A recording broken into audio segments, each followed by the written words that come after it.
வணக்கம். இது stories with செல்வி. உங்களுடன் தாமரை செல்வி. இன்னைக்கு நீங்க கேட்க போறது என்னோட நாவலான அன்றும் இன்றும் என்றென்றும் நீ, கடைசி பாகம், பாகம் 4, தியாகம். வாங்க கதைக்குள்ள போகலாம். அத்தியாயம் 7. வழி தெரிந்துவிட்டது.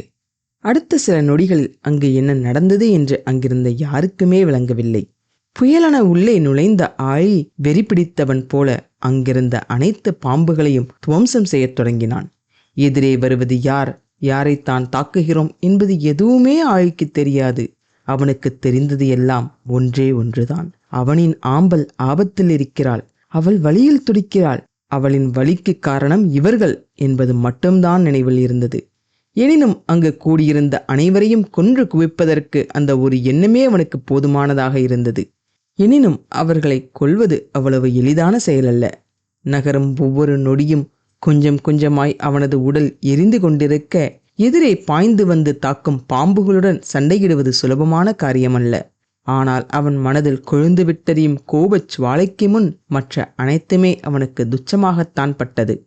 ஆழி, மனித உருவிற்கு மாறியிருந்த ஆம்பல் ஈனஸ்வரத்தில் அவனை அழைத்தாள். அதுவரை தலைக்கேறிய சினத்தில் சண்டையிட்டுக் கொண்டிருந்தவனை சுயநிலைக்கு இழுத்து வந்தது அவளின் பலவீனமான குரல். அந்த மெல்லிய குரலை கேட்டவுடன் ஆழியின் உடல் ஒரு கணம் ஆடாமல் அசையாமல் அப்படியே உறைந்து போனது. உதடுகள் அவளின் பெயரை முணுமுணுக்க, ஆம்பல் ஆம்பல், தேக்கி வைத்திருந்த அனைத்து வேதனையும் அவனின் மூச்சுக்குழாயை அடைத்தது. நிமிடத்தில் மனித உருவிற்கு மாறியவன் அவளின் அருகே காற்றென விரைந்து சென்றான். அவளை தாக்கியதற்கான எந்த அறிகுறியும் அவளின் உடலில் இல்லாத போதும் தாங்க முடியாத வழியில் துடிதுடித்தபடி உடலை முறுக்கிக் கொண்டிருந்தவளை தனது கைகளில் மெதுவாக ஏந்தியவனின் கண்கள் வடியாத வெந்நீரில் நிறைந்தன.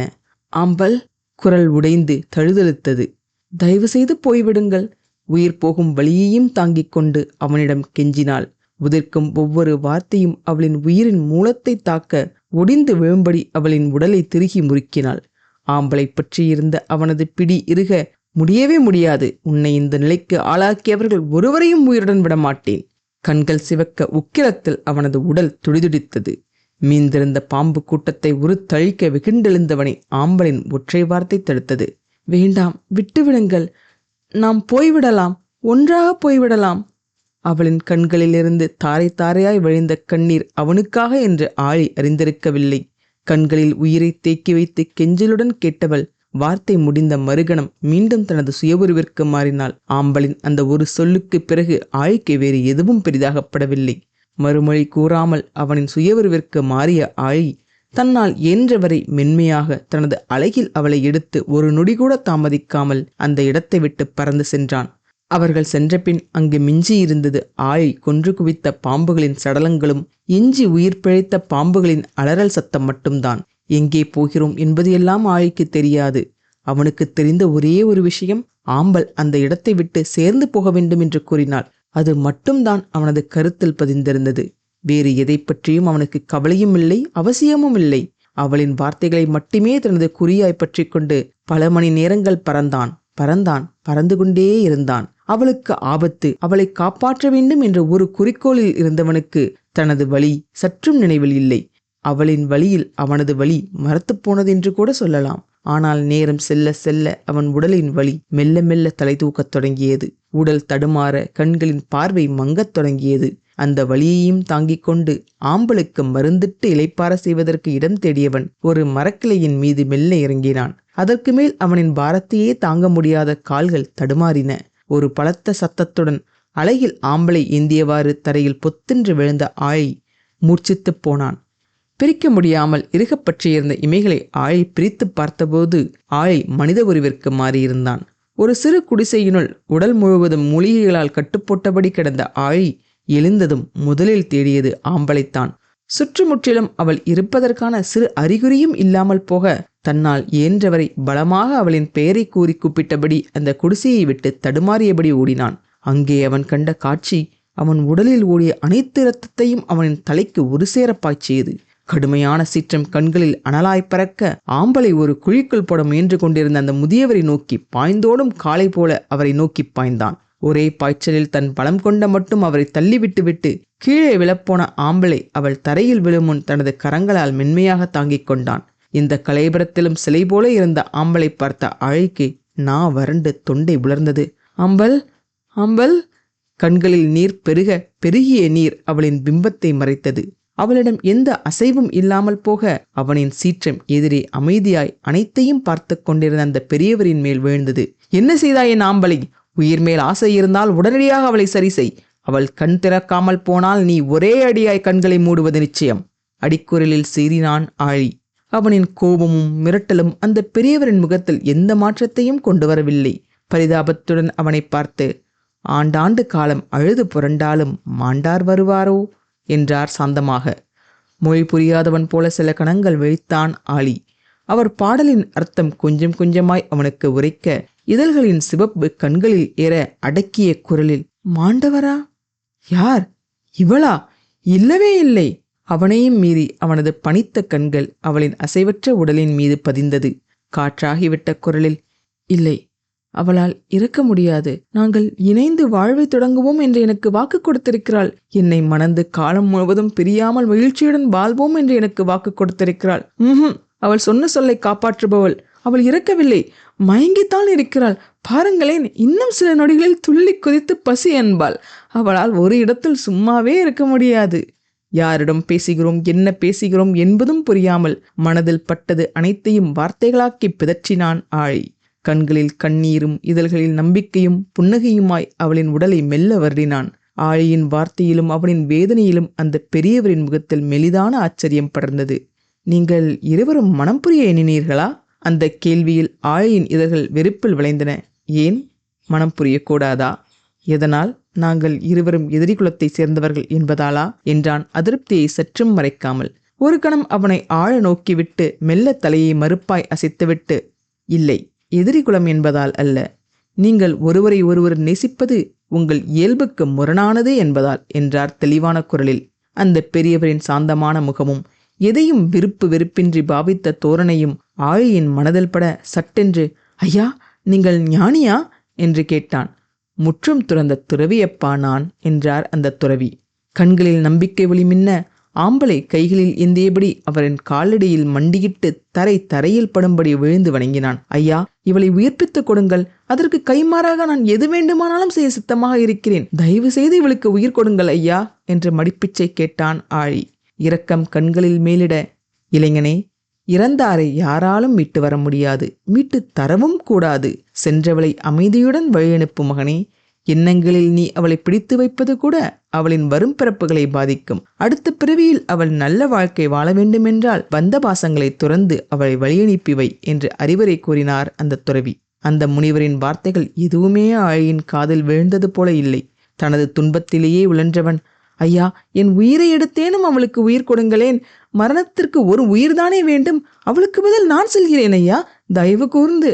எதிர்பார்ப்பும் ஆசையுமாய் அந்த துறவியை பார்த்தான் ஆழி. அதற்கும் மறுப்பாய் அவர் பதிலளிக்க, உடலும் உள்ளமும் தோற்றுப்போக தரையில் அப்படியே சாய்ந்தான் ஆழி. அசையாமல் அவனது கரங்களில் இருந்த ஆம்பலின் உடலை பார்த்தான் ஆழி. இறந்தவள் போலவா இருக்கிறாள்? நிம்மதியாக உறங்குபவள் போலல்லவா இருக்கிறாள்? ஐயோ என்று உள்ளம் பதைபதைக்க அவனது கண்கள் கண்ணீர் மழை சொரிய ஆரம்பித்தது. போய்விட்டாள், போய்விட்டாள். இனி வரமாட்டாள். இனி நான் அவளை பார்க்க முடியாது, பேச முடியாது, அவளின் பேச்சை கேட்க முடியாது, அவளின் சிரிப்பை கேட்க முடியாது. நினைக்க நினைக்க அவனின் நெஞ்சுக்கூடு காலியாகியது. அதற்கு மேல் என்ன செய்வது என்று எதுவும் புரியாத ஒரு வெறுமையில் அவளை பார்த்தபடி அப்படியே அமர்ந்திருந்தான் அவன். மரணம் தவிர்க்க முடியாதது. வாழ்பவர்கள் அவர்கள் காலம் வரும் வரை வாழ்க்கையை தொடர்வதுதான் இயல்பு என்றார் அந்த துறவி அமைதியாக. வாழ்பவர்கள் வறண்ட சிரிப்புடன், அவள் இல்லாமல் வாழ்க்கை என்று எனக்கு எதுவும் தனியாக கிடையாது, அவள்தான் என் வாழ்க்கை என்றான் வெற்றி குரலில். அனைத்தையும் இழந்துவிட்ட ஒரு மயான அமைதி அவனது முகத்திலும் வார்த்தையிலும் தென்பட்டது. தரையில் இருந்த கல் மண்ணையெல்லாம் தனது ஒரு கையில் துடைத்துவிட்டு ஆம்பலை அந்த இடத்தில் மெல்ல கிடத்தினான். தனது சுய உருவிற்கு மாறியவன் அருகில் இருந்த மரத்தின் பட்டையில் தனது எரிந்த அழகை பலமுறை மோதினான். சில அடிகளில் அவனின் அழகு உடைந்து இரத்தம் கொட்டத் தொடங்கியது. எந்த வார்த்தையுமின்றி செயலுமின்றி அமைதியாக நடப்பதை பார்த்து கொண்டிருந்தார் அந்த துறவி. அவனின் அழகு மொத்தமாய் உடைந்த பின் மீண்டும் மனித உருவிற்கு மாறி ஆம்பலை தனது கைகளில் ஏந்தியபடி அந்த மரத்திலேயே சாய்ந்து மரணத்திற்காக காத்திருக்கத் தொடங்கினான் அவன். ஆழியின் கண்கள் ஆம்பலை விட்டு அசையவே இல்லை. நாட்கள் ஓடின.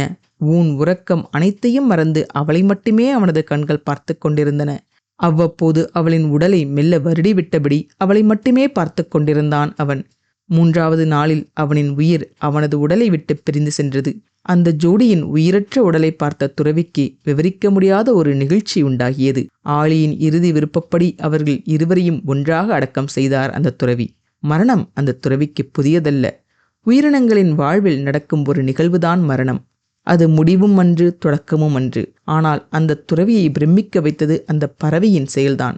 இருவரும் பரம எதிரி இனத்தைச் சார்ந்தவர்கள். அவர்களின் தன்னியல்பான உள்ளுணர்வே ஒருவரை ஒருவர் கொன்று விழுங்குவதுதான்.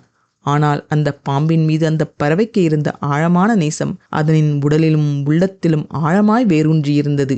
தனது அடிப்படை குணத்தை மாற்றுவது என்பது அவ்வளவு எளிதான செயலல்ல. இருப்பினும் அதை மாற்றியதோடல்லாமல் அதையும் தாண்டி தன்னுயிராய் அவளை நேசிக்கவும் செய்தது அந்த பறவை. எல்லாராலும் அப்படி ஒரு காரியத்தை நிகழ்த்த முடியாது. அந்த பறவையின் செயல் எந்த அதிசயத்திற்கும் சற்றும் குறைந்ததல்ல. குடிசைக்குள் சென்ற அந்த துறவி அவர் தவறாது வணங்கும் லிங்கத்தின் முன்னே சம்மணமிட்டு அமர்ந்தார். லிங்கத்தின் அருகே இருந்த ஒரு சிறு பால் நிறைந்த குவளையில் மிதந்து கொண்டிருந்த நாகமணியை நோக்கி அவரின் கவனம் திரும்பியது. உடைந்த மாணிக்கத்தை பார்த்தவரின் பார்வை அந்த ஜோடி புதைக்கப்பட்டிருந்த திசை நோக்கி திரும்பியது. தெரிந்தோ தெரியாமலோ நீங்கள் இருவரும் ஒரு கடனை சுமக்கிறீர்கள். ஊழ்வினை உறுத்து வந்து ஊட்டும் என்று தமிழ்மொழி கூறுவது போல உங்களின் கர்ம வினை உங்களை தேடி வந்தே தீரும் என்றார் அந்த துறவி.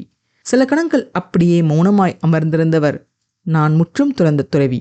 இந்த இக உலகில் எனக்கு பற்றோ பாசமோ கிடையாது. நான் இந்த உலக விஷயங்களில் தலையிடுவதும் முறையென்று.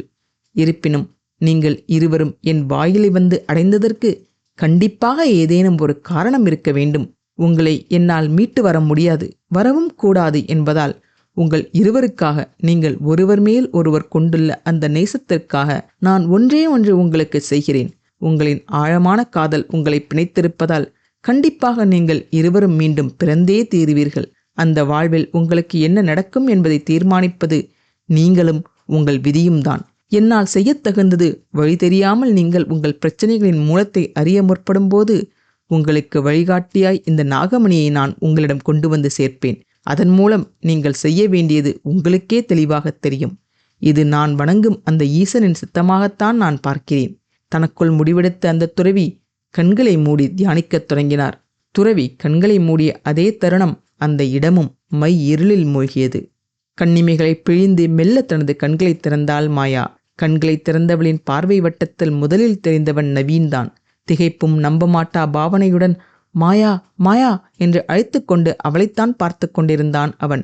அவனின் கூக்குரலுக்கு பதிலேதும் கூறாமல் மாயாவின் பார்வை முகில் இருந்த திசை நோக்கி திரும்பியது. பிடித்த பிடியை சற்றும் தளர்த்தாமல் அவனும் அவளைத்தான் பார்த்து கொண்டிருந்தான்.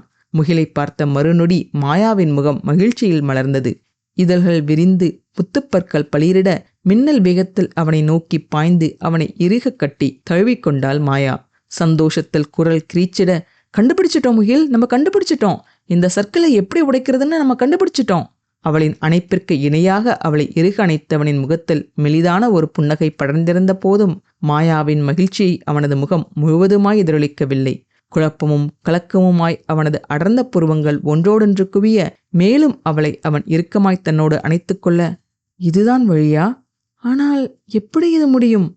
மனதினுள் தோன்றிய அந்த எண்ணம் நிமிடத்தில் பூதாகரமாக வளர்ந்து முகிலையே பயமுறுத்தியது. இந்த பதிவு உங்களுக்கு பிடிச்சிருந்ததுன்னா மறக்காம லைக் பண்ணுங்க, ஷேர் பண்ணுங்க, சப்ஸ்கிரைப் பண்ணுங்க. என்னோட பதிவுகளை உடனுக்குடனே தெரிஞ்சுக்கிறதுக்காக பெல் பட்டனையும் கிளிக் பண்ணுங்க. மீண்டும் அடுத்த அத்தியாயத்தில் சந்திப்போம். நன்றி, வணக்கம்.